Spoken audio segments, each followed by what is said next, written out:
السلام عليكم شباب، اهلا بكم في حلقه جديده من وحش افريقيا. تشكيل صادم. انا واحد من الناس بدايه التشكيل بالنسبه لي لما اتفرجت عليه لا صادم. لقيت علي معلول في الملعب، محمد هاني في الملعب، بيرسي تاو في الملعب، طاهر، مروان عطيه، يمكن بس ديانج اللي مريح، محمد عبد المنعم في الملعب. مين اللي مريح كده؟ ديانج ومين تاني؟ محمد شريف علشان عنده كدمه في الضلوع والكلام ده عشان كده ما بداش. فالراجل ده عكس توقعاتنا خالص، الراجل ده ثعلب. الراجل ده مش عايز يروح صن داونز مغلوب او متعادل، عايز اللعيبه تروح معنويات عاليه بفوز. هو ممكن تقريبا بدايه التشكيل ده ان هو عايز يضمن المباراه بدري، يجيب جون او اتنين ويضمن المكسب بعدين يريح لعيبته دي. مش عايز يروح لصن داونز مغلوب او متعادل، هتفرق معنويا مع اللعيبه. انا هو بتفرج على المباراه شغاله قدامي. الجون التاني الحمد لله محمد هاني. محمد هاني هو زي لسه ما بتكلم مع حضراتكم دلوقتي، الراجل ده عايز يخلص الماتش بدري وبعدين يريح لعيبته. محمد هاني يستاهل، مجتهد مجتهد مجتهد. اهي الدقيقه 21 الحمد لله كده 2-0. الحمد لله 2-0.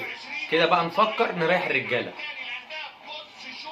ان شاء الله، بس ما اكونش اوفسايد ان شاء الله، ما اكونش اوفسايد. برافو يا هاني، برافو يا هاني. مغير اتجاه في اللاعب. تمام. فزي ما احنا بنقول ان هو تقريبا عكس توقعاتنا خالص، عايز يروح صن داونز وهو كسبان. فهو كده بدأ بتشكيلته الأساسية علشان يضمن المباراة بعدين يريح لعيبته. وهو 2-0 في الدقيقة 21 الحمد لله. ممتاز. لا هو صح، الراجل ده ثعلب يا جدعان، ما بيهزرش ما بيهزرش. لأن هو لا قدر الله المباراة النهارده تعادل أو هزيمة، مباراة صن داونز لو فيها نتيجة غير الفوز هتتدخلك بقى في دوامة تانية ونفق تاني والكلام ده. هو عارف بيعمل ايه. ان شاء الله تكمل على خير وبعدين نكمل بعد نهاية المباراة. نهاية الشوط الأول 2-1. دخل فينا جون كان ممكن تفاديه، جون ملوش سبب واحد غير إن علي معلول مجهد، ملهاش غير كده. هو ممكن الناس يقول لك الشناوي كان ممكن يطلع بالبوكس أو حاجة، لكن برضه كان ممكن جون ممكن تفاديه. فمستر كولر قرر إن هو يباغت الكل ويبدأ بتشكيلته الأساسية. باغت كابتن شوقي غريب وبدأ بتشكيلته الأساسية عادي جدا.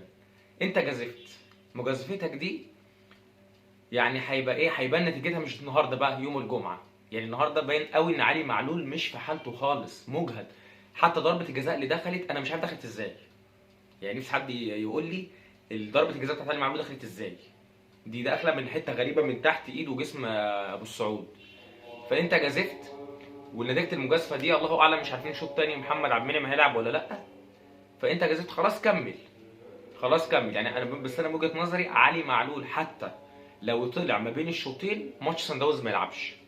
علي معلول حالته البدنيه واقعه خالص، مش هيلحق انه يكون بكامل لياقته في ماتش سان داونز. يعني وجهه نظري ممكن محمد اشرف، لان مباراه سان داونز انت هتبقى تلعب على مبدا ايه؟ زي ما بيقول انتش واجري. مش هتلعب بقى جيم مفتوح وتحول لهجمات وبتاع، انت هتبقى قفل. طلعت الموت تعادل زي الفل، ما كانش يعني يبقى مصلحتك تاخد جون في الاخر، مش ان انت تبدا من الاول فاتح جيم والكلام ده. بس هو من الواضح علي معلول مش مباراته الجايه، حتى لو ريح طلع ما بين الشوطين. والواضح هو ديانج هينزل اهو، لان مروان عطيه الولد عامل ماتش رائع، بس برضه باين عليه الاجهاد. محمد هاني، علي معلول، عبد المنعم ربنا يستر ما يكونش اصابه، حتى لو اتبدل يبقى الحفاظ عليه، مش عشان نتصاب. ان شاء الله تبقى ايه لو اتبدل. بس هو لحد دلوقتي تقريبا ما اتبدلش محمد عبد المنعم. هو الواضح ان ديانج هينزل مكان مين بقى؟ طلع مروان عطيه ونزل اليو ديانج. محمد عبد المنعم تقريبا هيكمل ان شاء الله، سليم ما فيهوش حاجه. نتاكد. لعيب راجل، والله لعيب راجل، هيكمل ان شاء الله ما فيهوش حاجه. فزي ما احنا قلنا انت جازفت، خلاص كمل بقى على مجازفتك. وكده كده انت هتريح، حتى يعني لا قدر الله لو المقاولين اتعادل كده كده هتحتاج تريح لعيبه يعني. فربنا يكرم، بس عشان ايه ما نبقاش رايحين بتعادل او بنتيجه سلبيه.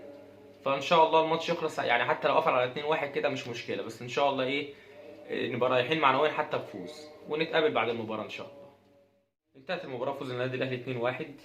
فوز مهم واكيد، بس الواحد مش سعيد بيه قوي، لاني خايف الفوز ده يجي على حساب حاجه تانية. يعني اللي بان قوي ان لعيبه النادي الاهلي بدنيا مش واقفين على رجليهم، مش احسن حاجه. فاحنا خايفين ان الفوز ده انك لعبت بالقوام الاساسي للفريق يجي على مباراه يوم الجمعه. يعني حتى لعيبه باينه نموذجها، علي معلول، محمد هاني، محمد عبد المنعم متحمل على نفسه، واضح انه متحمل على نفسه وكمل المباراه. ياسر ابراهيم تعبان. في برضه حتى اللعيبه الشباب اللي نزلت، رأفت خليل ومحمد اشرف، برضه ما تعرفش من شد العصب الزياده او من المجهود البدني الكبير خدوا انذارات مع انهم ما لعبوش نص ساعه على بعض. فده برضه يوريك الحاله الاجهاد اللي في الفريق. فهو ان احنا بنتمناه ان شاء الله مباراه النهارده دي ما تبقاش سلبياتها تبان الماتش الجاي. لا لحد دلوقتي من وجهه نظري ان علي معلول مباراته اللي مش جايه خالص. يعني مباراه صن داونز الجايه مش بتاعت علي معلول خالص. انت مستر كولر المفروض بتبقى عامل مجازفه محسوبه. انا من وجهه نظري النهارده مباراه النهارده هي كانت مجازفه، كله توقع تشكيل تاني خالص. انت صممت على تشكيلك وعلى وجهه نظرك وانك لازم تكسب وانك لازم تروح لصن داونز كسبان، ولعيبتك نفسيتها مش محبطه بتعادل او هزيمه، خلاص تمام. انما بقى كمل على كده. النهارده يعني النهارده اول مره يبتدي يسمع ايه لوجهه نظرنا، وحته انه بعد الجون الثاني امن. يعني النهارده اللي يحسب له ان النهارده بعد الجون الثاني انت امنت وحافظت على الفوز بنزول رامي ربيعه. لان فعلا لو انت بقى كنت ماشي بنتيجه الماتشات اللي فاتت اللي احنا بنعاني منها دلوقتي، يعني مباراه سان داونز ومباراه الهلال، بنستثنى مباراه الهلال عشان ما انت اتغلبت بكره ثابته، مباراه سان داونز لو لعبتها بنفس الاسلوب ده وبنفس الطريقه دي، انك بعد الجون الثاني لان كانت نفس النتيجه 2-1 الجون الثاني امنت، كان على الاقل طلعت بالفوز. فانت النهارده اللي يحسب له ان هو ادار المباراه 10 على 10 بالنسبه للشوط الثاني. ما كانش في فرص كتير بس ده طبيعي.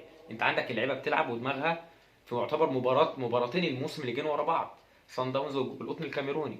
فهو قفل كويس في الشوط الثاني واللعيبه بقت تلعب على المرتدات، ده مش عيب.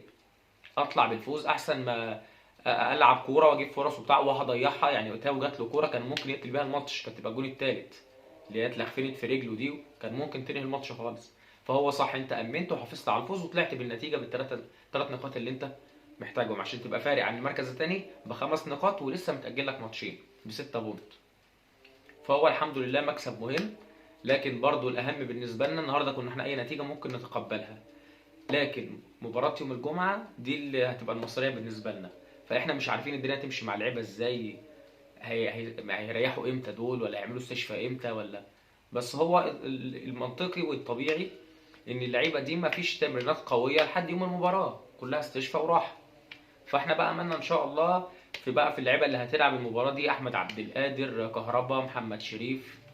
لحد دلوقتي من وجهه نظري اعتقد ان علي معلول لو لعب مباراه سان داونز هتبقى مجازفه ومخاطره كبيره قوي. علي معلول مش هيقدر ان هو يلعب في التوقيت الساعه 4 وفي عز الشمس في مباراه سان داونز. ما اعتقدش ان هو ممكن يبقى تغييره. يعني ممكن يبدا بمحمد اشرف والشوط الثاني والنتيجه 0-0 او لا قدر الله متاخرين بهدف او حاجه، ممكن ينزل علي معلول وينزله زي ما بينهي بيه كده، بدا يدخله في قلب الملعب من جوه بالطرف الشمال ممكن. لكن انا من وجهه نظري وبقول من قبلها اهو، لو علي معلول بدا مباراه سان داونز ربنا يستر. لان النهارده الجون اللي دخل علي معلول لو بدماغه الموضوع خلص. يعني الشناوي لو خد خطوتين لبره وبالبوكس خلاص الموضوع انتهى. ما كان المفروض علي معلول، هم اعتمدوا على بعض، واضح قوي ان هم اعتمدوا على بعض. علي معلول بدماغك يعني خلاص الموضوع انتهى، الكره طلعت ما فيهاش كلام يعني. فهو الحمد لله مكسب برده كان مهم، ما كانتش العمليه محتاجه اي تعثر النهارده، مش مشكله. الحمد لله في صفحه الدوري، وان شاء الله في انتظار مباراه اليوم الجمعه ان شاء الله ان شاء الله باذن الله، يعني بفوز او بالكتير اقصى تقدير يعني تعادل النادي الاهلي عشان نكمل بقيه المشوار، وان شاء الله نصعد نعدي من الازمه بتاعت دوري المجموعات دي خير ان شاء الله، والجاي افضل باذن الله النادي الاهلي. وكنت معاكم النهارده في مباراه النادي الاهلي والمقاولين العرب، وان شاء الله نبقى معاكم في المباراه الجايه ان شاء الله. شكرا، السلام عليكم.